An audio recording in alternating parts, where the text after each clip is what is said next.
jelas bahwa hukum mengucapkan ucapan selamat, ingat baik-baik, mengucapkan ucapan selamat pada agama lain di luar keyakinan kita, dalam keimanan kita sebagai muslim. Bismillah.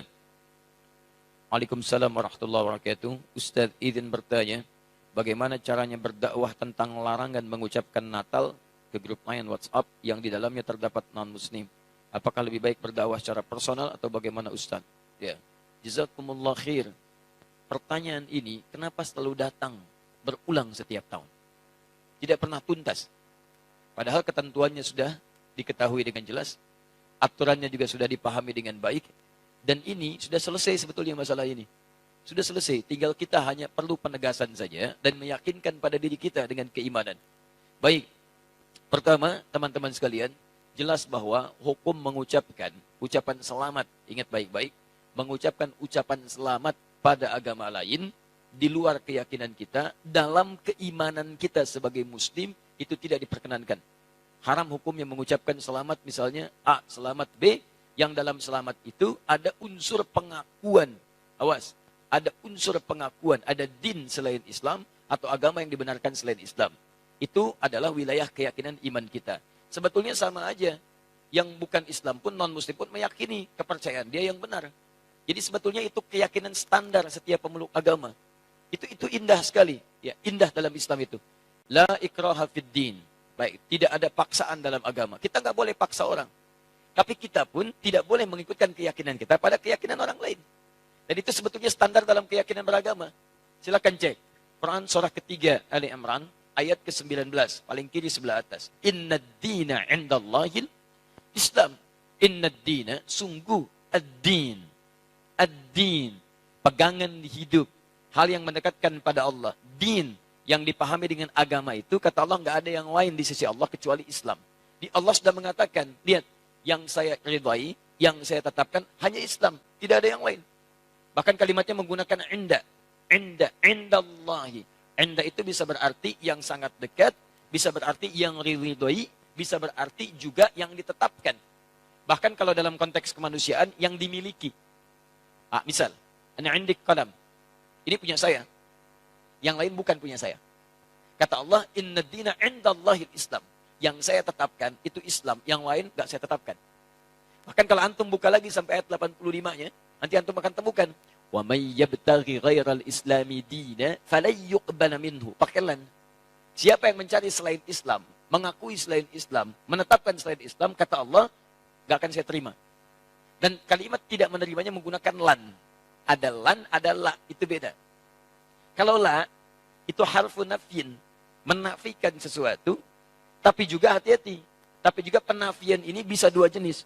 Penafian mutlak, atau yang kedua, penafian saat itu, tapi dunal istiqbal. Tanpa yang akan datang, saat ini saja. Contoh penafian mutlak dalam kalimat, asyhadu an la ilaha illallah. Saya mengakui tidak ada Tuhan kecuali Allah. Ketika la-nya menafikan, mutlak. Ketika menggunakan alif lam, la ilaha, ketika menggunakan illa, isbat. Isbat itu menetapkan yang satu, menafikan secara mutlak yang lainnya. Dia katakan, asyhadu an la ilaha, saya mengakui, menyaksikan tidak ada Tuhan sama sekali. Mutlak. Tolak. Illa, tetapkan. Kecuali Allah. Hanya Allah saja. Yang lain ditolak secara mutlak, hanya Allah yang kita tetapkan. Makanya ketika antum bersyahadat mengatakan, asyhadu an la ilaha illallah, maka antum hanya menetapkan Allah saja dengan segala hukum yang telah Allah tetapkan dan menolak yang lainnya yang tidak Allah akui. Sekarang Allah tetapkan agama, din yang saya tetapkan hanya Islam saja. Yang lain saya tolak. Dan penolakannya menggunakan lan. Perhatikan, pengakuannya menggunakan la illa, penolakannya menggunakan lan. Dalam ilmu nahwu, gramatikal bahasa Arab, lan itu harfu nafyin wa nasbin wastiqbalin. Harfu nafyin, huruf yang menafikan, tolak. Nasbin, menasabkan, kuat penolakannya. Wastiqbalin, sampai kapanpun. Masa kapanpun. Mau sekarang, mau alam kubur, sampai mau kiamat. Perhatikan cara menerjemahkan ayat itu. Wa may yabtaghi ghairal islami dina. Siapa yang mencari din keyakinan, agama, kepercayaan ghairal Islam, selain Islam, falan yuqbala minhu. Saya nggak akan pernah terima. Sejak dia di dunia, sampai di alam kubur, sampai di akhirat nanti. Saya nggak akan akui, kata Allah. Paham ya? Nah, jadi ini wilayah keyakinan. Jadi dalam Islam kita punya keyakinan yang paling benar Islam. Makanya kita bersyahadat memutuskan masuk Islam. Non-Muslim dia punya keyakinan yang benar menurut dia adalah kepercayaan dia. Makanya dia memutuskan mengambil keyakinan dia. Jadi wajar kalau kita mengatakan misalnya, maaf, ini Islam yang paling benar. Sebagai Muslim wajar. Aneh kalau ada yang mengatakan, katanya yakin Islam yang benar. Tapi mengakui ada yang lain selain Islam. Itu aneh. Makanya dalam teori ini tidak berlaku teman-teman sekalian. Tidak berlaku hukum pluralisme. Gak berlaku. Pluralisme itu pemikiran yang aneh. Ya, semua agama benar. Mengantarkan kemudian kepada Tuhan yang sama. Cuman caranya beda-beda. Jadi dari semua yang benar itu, mana yang paling benar? Silakan cek. Kalau semua agama benar, ngapain antum masuk Islam? Ngapain antum memeluk ini? Artinya Anda meyakini dari semua yang ada itu, Anda memutuskan ini yang paling benar. Makanya para pemikir kita sekarang mengatakan, pluralisme agama itu bagian dari agama baru. Jadi gado-gado dikumpulkan semuanya, jadi kepercayaan baru. Hati-hati. Dan saya katakan, pluralisme itu kemusyrikan kontemporer. Awas hati-hati, kemusyrikan kontemporer. Jangan terjebak pada persoalan-persoalan yang demikian, itu mesti hati-hati. Nah, sekarang saya masuk pada inti jawabannya. Saya lambatkan ya. Saya mohon maaf karena kalau mengurai terlampau agak cepat karena waktu kita sangat terbatas. Sekarang saya runtutkan supaya runut bahasan kita. 1. Sebagai seorang Muslim, kita meyakini bahwa hanya Islam yang benar. Seperti non-Muslim meyakini kepercayaan dia yang paling benar. Itu urusan masing-masing. Tapi kita sebagai Muslim meyakini bahwa Islam yang benar. Baik, hati-hati, pelan-pelan. Dan keyakinan kita ini bukan hanya dikuatkan oleh ayat-ayat Al-Quran, tapi juga dijamin oleh undang-undang. Jadi kalau kita mengatakan hanya Islam yang benar, menurut kepercayaan kita, itu undang-undang menjamin itu. Apa kemudian pasalnya? 1, dasarnya Pancasila. Sila yang pertama, ketuhanan yang Maha Esa. Nah, dalam memahami ketuhanan yang Maha Esa ini, maka rumusannya lihat di undang-undang dasarnya. Pasal 29, ayat 1. Negara berdasar atas ketuhanan yang Maha Esa. Jadi konsep bernegara kita itu didasarkan pada ketuhanan yang Maha Esa. Jadi kalau kita meyakini hanya Allah Tuhan yang Maha Esa, maka keyakinan kita dijamin oleh undang-undang. Dalam menjalankan keyakinan ini, diatur di pasal keduanya, di pasal 29 ayat keduanya. Dia dalam memahami pasal 29 ayat 1, terjemahannya adalah, cara memahaminya pasal 29 ayat 2. Negara menjamin kemerdekaan tiap-tiap penduduk untuk memeluk agamanya masing-masing dan beribadah menurut agama dan kepercayaannya itu. Jadi kalau kita beribadah dalam ketentuan Islam, ibadah pertama kita kan tauhid. Ibadah pertama kita syahadat. Karena itu syahadat menempati rukun pertama dalam ibadah, dalam Islam. Inna dina indallahil Islam. Tidak ada agama yang diridhai Allah kecuali Islam. Kita masuk Islam. Ketika akan masuk Islam dan mengamalkan ibadah dalam Islam, di hadis Muslim, nomor hadis yang ke-8. Lihat dalam muqaddimah jilid pertama, teman-teman, di Sahih Muslim, nomor hadis nomor 8 paling kiri sebelah atas. Ada hadis disampaikan dari sahabat Nabi Umar bin Khattab radhiyallahu taala anhu. Di Al-Arba'in nomor hadis yang kedua. Ketika Nabi Muhammad ditanya tentang Islam oleh malaikat Jibril, mal Islam? Apa itu esensi Islam? Apa itu ibadah dalam Islam? Apa pokok dalam Islam? Kata Nabi, jawaban pertama, antashhada an la ilaha illallah wa anna Muhammad Rasulullah. Kamu harus menetapkan, bersaksi, berkomitmen bahwa tidak ada Tuhan selain Allah. Yang layak disembah hanya Allah saja. Dan cara menyembahnya mengikuti tuntunan Nabi Muhammad SAW. Makanya ibadah pertama kita itu syahadat. Pengakuan hanya Islam yang benar. Hanya Allah Tuhan yang benar. Yang lain kita tidak akui sebagai Tuhan. Tidak ada Tuhan selain Allah. Tidak ada agama selain Islam. Ketika Anda mengatakan itu, undang-undang menjamin. Jadi sebetulnya kalau ada orang yang menyoal Anda, nggak boleh itu keyakinan begitu. Itu intoleran. Dia sedang melanggar undang-undang. Paham ya?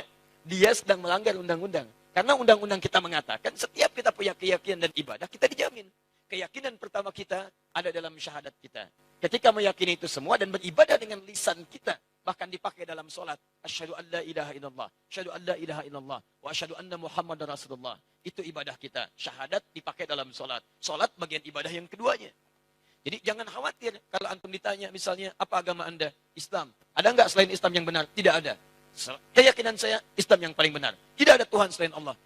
Anda intoleran. Maaf, Anda melanggar undang-undang. Paham ya? Ya, jadi jelas. Hukum negara kita jelas. Hukum negara kita jelas. Jadi ini bagian yang pertama. Sekarang, lihat. saya ingin tunjukkan tidak ada keindahan aturan kecuali dalam Al-Quran. Bagaimana menyikapi yang tidak sekeyakinan dengan kita.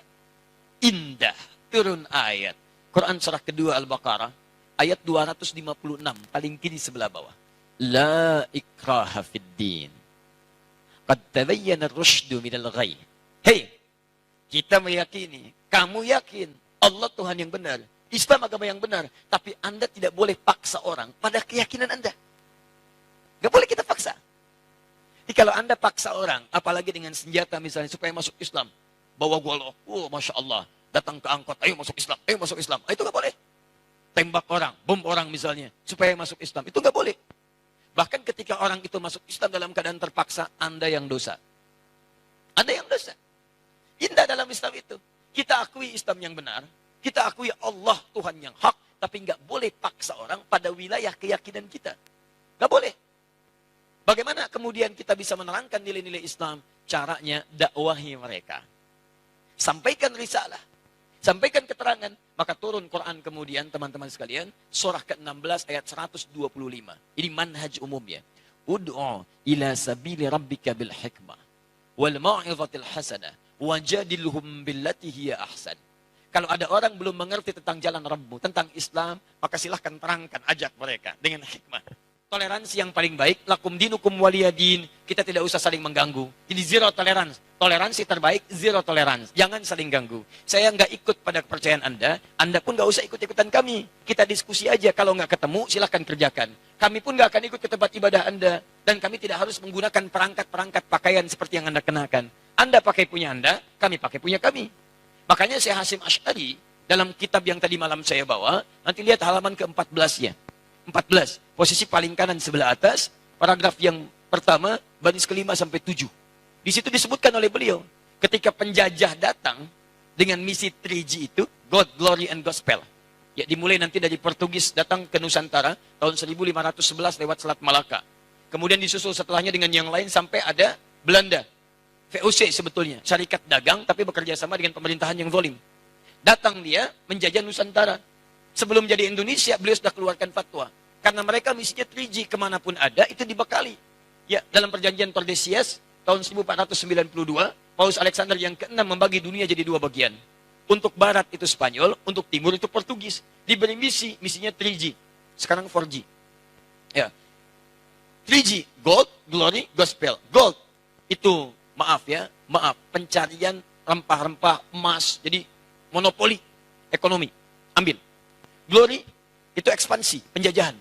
Makanya ketika datang, kita katakan penjajah. Silahkan cek dalam buku-buku sejarah. Penjajah. Datang, menjajah. Kalau Islam tidak ada. Makanya silahkan cek di buku sejarah. Pernah nggak ada datang Islam ke Nusantara menjajah? Nggak ada. Silahkan cek di buku-buku sejarah. Penjajah Indonesia diantaranya orang Arab. Nggak ada. Tidak ada. Diantaranya orang Islam. Tidak akan ditemukan. Karena saat datang membawa risalah. Memberikan nilai kemuliaan. Tapi orang ini diakui, sejarah kita yang mengatakan, sejarah nasional kita, penjajah datang. Kemudian kita mempertahankan kedaulatan kita. Teman-teman sekalian, begitu datang misi yang ketiga, gospel. Membawa misi. Gospel, sebarkan, bangun ini kanisa. Kanisa itu kalau sekarang gereja-gereja. Kemudian membawa misi untuk memindahkan kepercayaan orang lokal kepada kepercayaan yang mereka bawa. Saat dibawa itulah kemudian, di antara masa Syekh Hasyim Asy'ari, beliau itu ada, menulis beliau kitab menyampaikan pada masyarakat. Apa diantaranya? Beliau keluarkan fatwa. Orang yang ikut-ikutan mengenakan pakaian-pakaian mereka, pergi ke tempat ibadah mereka, itu hukumnya haram. Dihukumi tasyabuh bil kufar. Menyerupai orang-orang kafir, maka keluarlah hukum. Dilarang mengenakan pakaian-pakaian seperti pakaian mereka. Atribut seperti mereka. Sehingga tidak menghadirkan nilai kepercayaan lain masuk kepada kepercayaan kita. Itu sudah ada dulu disebutkan oleh pendiri Nahdlatul Ulama tanggal 31 Januari tahun 1926. Jadi kalau sekarang ada pertanyaan lagi, apa Ustadz, apa hukumnya menggunakan topi ini? Ya, apa hukumnya memasang pohon-pohon ini? Sampaikan, itu pertanyaan sudah diajukan sudah lama dari sejak masa Mbah Hasyim Asy'ari. Jawaban beliau begini. Kalau ada ulama memberikan fatwa yang berbeda, sampaikan, maaf Pak, Anda telat. Anda keduluan. Oleh tokoh yang sangat luar biasa, hafal hadis, ya, hafal turunan-turunannya, dan ini kesimpulannya, kitabnya di sini, halaman sekian, paragraf sekian, baris sekian, sampai dengan sekian. Sekarang, jawaban yang terakhir, Lalu bagaimana menyampaikan pesan kemuliaan pada saudara-saudara kita sebangsa setanah air yang sekiranya akan merayakan nilai ibadah dalam agamanya. Kita katakan begini, saudara-saudariku, kita hidup berbangsa setanah air, kemudian kita hidup satu naungan Ibu Pertiwi. Mari kita jaga kerukunan dalam kehidupan ini. Kita saling tolong-menolong untuk membangun bangsa kita agar tumbuh menjadi bangsa yang maju, modern, terlibat dalam kehidupan dunia yang elegan. Namun kami bermohon maaf karena dalam bangsa ini ada Bhinneka Tunggal Ika, berbeda-beda tapi satu tujuan, tujuan membangun bangsa, bukan tujuan membangun akhirat. Dalam hal kehidupan beragama, kami mohon maaf, belum bisa mengucapkan ucapan selamat karena di wilayah itu kita beda keyakinan. Dan ini dijamin oleh undang-undang, tapi mohon maaf sebesar-besarnya, ketidakmampuan kami mengucapkan selamat bukan berarti hubungan kebangsaan kita pun harus kemudian menjadi, tumbuh sifat negatif, tumbuh sifat saling membenci. Tidak, ini bagian ranah keyakinan kita saja, yang dengan itu kita saling menghormati. Jadi Anda yang berkeyakinan, dengan keyakinan Anda, silahkan. Kami tidak ikut-ikutan untuk itu. Kami mohon maaf tidak bisa mengucapkan selamat. Tapi kami menyayangi Anda. Kita bahu-membahu membangun bangsa. Dan bila pun ada urusan-urusan kehidupan yang bisa kami bantu, bukan urusan ibadah, maka kita mari terlibat sama-sama dalam keindahan membangun bangsa ini. Selesai. Kuat. Dan gak usah malu. Dan tolong, apakah ada non-muslim memaksa kita untuk mengatakan selamat? Tidak. Ini agak aneh memang. Non-muslimnya aja nggak nuntut. Kenapa muslimnya rame? Jelas ya? Yang bikin rame kan orang-orang kita juga. Dan kita itu siapa mereka? Orang-orang penyakit ada hatinya. Itu yang bikin rame. Silahkan lihat tuh. Yang ribut mengucapkan masalah itu bukan non-muslim. Non-muslimnya biasa-biasa aja. Itu yang orang-orang ada penyakit di hatinya. Dan sebetulnya itu tantangan terberat kita. Itu yang paling berat. Ya. Termasuk maaf itu.